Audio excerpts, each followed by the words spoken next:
السلام علیکم ملګرو زموږ چینل در سره سبسکرایب کړئ او د نورو اسلامي او دینی معلوماتو لپاره لایک او کمنټ در سره وکړئ او چینل سبسکرایب د روجي ډیر فضایل دي. بعض فضایل ته وګورئ اشاره کوم چې تاسو پته ولګي چې د څومره اوچت عبادت ته. صحیح مسلم کې یو حدیث راځي، رسول صلی الله علیه وسلم وایي چې کل عمل ابن آدم یضاعف، د آدم د بچی هر عمل چې دی الله دو چنده کوي. د الله سبحانه وتعالى رحمت ته.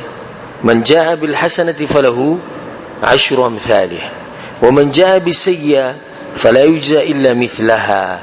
الله وی چې څوک نیکی راوړي نو موږ بوله بدله د لسو ورکو، د لسو نیکانو، او چې څوک ګناه راوړي یو دا یوې ګناه به بدله ورکو. اوس الله سبحانه وتعالى دا بدیانیم د قشان ډیرولې نو موږ به سحال وې تبو برباد شي. رسول صلی الله علیه وسلم وی چې هر عمل چې د چند کیږي الحسنه ب10 امثالها، یو نیکی لسند کې الله سبحانه وتعالى الى 700 ضعف او وسوت الله رسي. الله دې رحمت وګور لکه یو نیکی چې دوکړه لکه وسو نیکانی چې دی وکړي. قال الله عز وجل، رسول صلی الله علیه وسلم الله وی الا الصوم، سوای د روزینه فانه لي، وی د روزه زما د پاره ده، د خاص عمل له. نو سوال دا دی چې دا بندگی خطوله موږ رب العالمین د پاره کو د روزه په کول الله خاص کوي. جواب دا غي دا دی چې دا یو دیس عبادت ته د روزه چې د دیس پته صرف رب العالمین ته ده او دا غي نه بد ته ده. بس دریم کې سدي پته نه لګي. یو سره ماسپخین کې راوته زما روزه ده، کور کې ډوډۍ وخوړ ته پته لګي. یو سره پټ شه ده وبس کې په پټه ته پته لګي نه. ځکه الله سبحانه وتعالى دا عبادت د ځان لپاره خاص کړی دی. الا الصوم فانه لي، الله وی زما لپاره وانا اجزي به، نداغي اجر بزور کوم غزته واست خیمنه. دا وسومه غټ اجري چې رب العالمین پټ ساتل دي.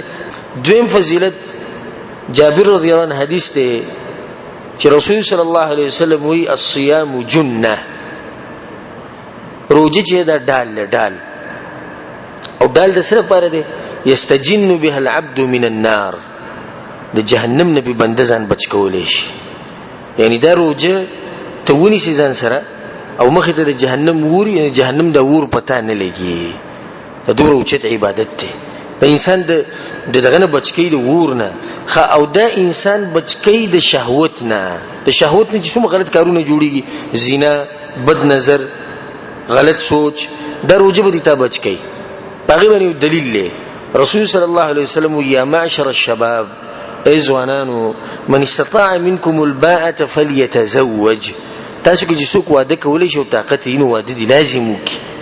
فانه اغض للبصر واحسن الفرج، وی د دې واده د فائدې ده چې د سترګو حفاظت وکړي او د عورت خیال پکې ساتل کیږي. ومن لم يستطع فعليه بالصوم، او که څوک واده نشي کولای نو روزي دي نشي. فانه له وجاء، وی د روزي به حفاظت کوي د دې سترګو او د عورت. او دغه تجربه خبره چې کله سړی روزي نیولي نه د سوچ، نظر، عورت دا بالکل د حرام طرف ته نه ځي. دریم فضیلت روزه چې د انسان نه ګناهونه ریږي.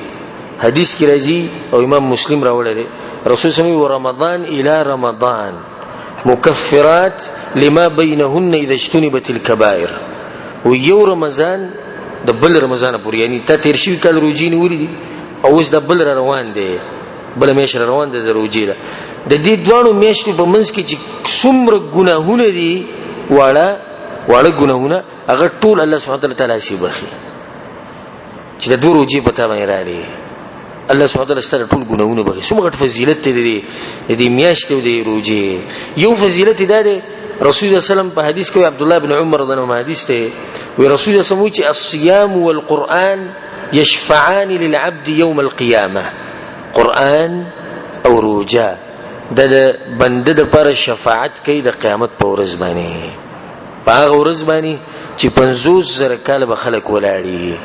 آدم علی السلام په سبلار شي ابراهيم عليه السلام پسې بلال شي، نوح عليه السلام، موسی عليه السلام، عيسى عليه السلام، دا ټول به انکار کوي. په دغه سخت موقف کې د روزه او قران د واست شفاعت کوي، خو په شرط د دې چې ته دوی سره وپاو کې. یقول الصيام، روزه به الله ته وایي چې الله دا سره وبخ، الله به ته جوړي ولې تر د شفاعت کې وی یا رب ای زمون ربا، روزه به الله ته وایي منعته الطعام والشهوه فشفعني فيه. الله زما د لاس د خوراک نه دی کړي، زما د لاس د خپل شهوت پرې خو دی، یا الله نو زما د شفاعت قبول کا. الله به شفاعت قبول کی.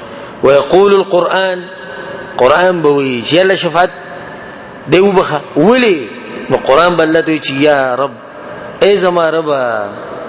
قرآن بل سبحانه وتعالى دا خبره کې منعته النوم بالليل، یا الله زما د لاس د شپې خوبونه نه دي کړي، ټول شپه ولاړو په تهجد کې به زما تلاوت کوو، په تهجد کې به قرآن نه د خوبونه نه دي کړي، نو زما شفاعت قبول کړي. الله سبحانه وتعالى بوله رسول الله په حدیث کې چې دوه شفاعت به قبول شي. د دې روزي فضیلت یو بل فضیلت ورته وایو. رسول صلی الله علیه وسلم په حدیث کې وایي، دا حدیث صحیحینو کې دی، للصائم فرحتان يفرحهما. د روزتي سړي لپاره دوه خوشالیاں دي چې دته ملوي، دوه غټي خوشالیاں دي.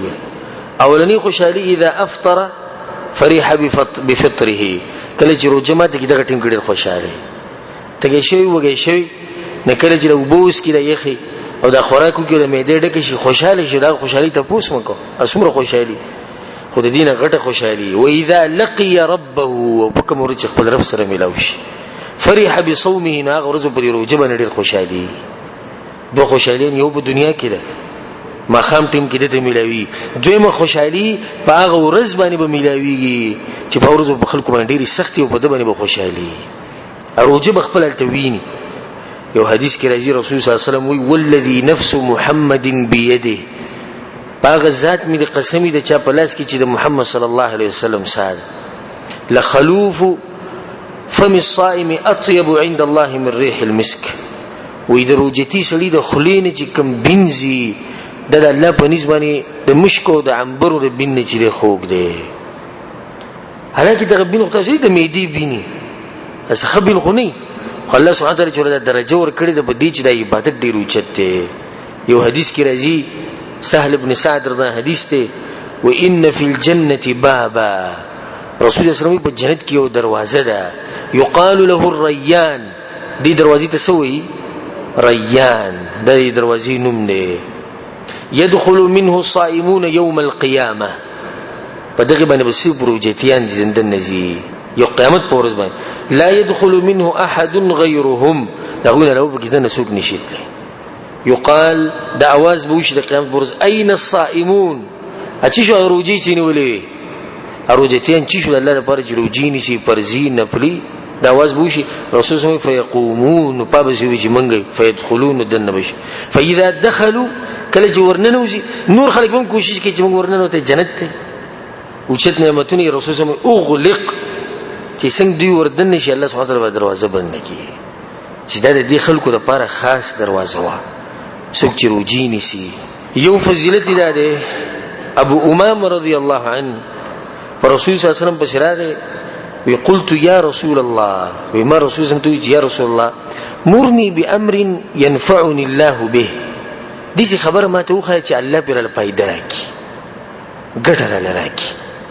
چې مختصر غونډه کې تاسو وکړو وګوره ډېر درون تاسو ته یا رسول الله دې کار ته وخه کنه چې فائدہ راکړي، بس سوچه فائدہ خساره پکې نه.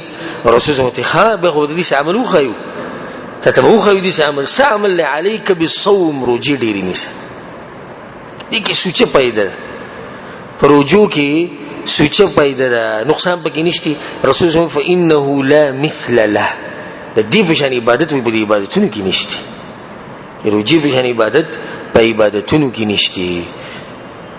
والله کده سلف و سیرت تلاړي کنه غوچ به رجوع بني سمر مینو تباریان شي. معاذ بن جبل رضی الله عنه کله چې وفات کېدو نو بجړا شو، او دا غي انسان د رسول الله صلی الله علیه وسلم چې د قیامت پر ورځ به د امت علماونه مخ کې ولاړي اولنې عالم په دې امت کې چې قیامت پر ورځ به ولاړي به شو کی معاذ بن جبل رضی الله عنه چې کله مړ کېدو په جړا شو مرګر وته معاذ په دنیا به کې سجاړي هغه به بل تداوی دنیا به کې سجاړي هغه چې نه په دنیا به نه جاړم دغه کې نه مو چې په دنیا به سجاړم نه به څه به سجاړي وی بدریو خبرو به سجاړم چې د دریو به ماته نه ملایوي اولنې وی د جمی غوګدوګ د شپې چې موږ چې په تهجد کول د جمی وګدې شپې د خلکو ته په تاریان شي وی دویم وی د علماو په مجلس پسې د علماو سره کېناستو هغه سره بحث وکړه مسله به مې زده کړه د خوږی خبرې به موږ اورېدې دریم او د وړي هغه وګدوګ د ورځې موږ چې وروجي نیوي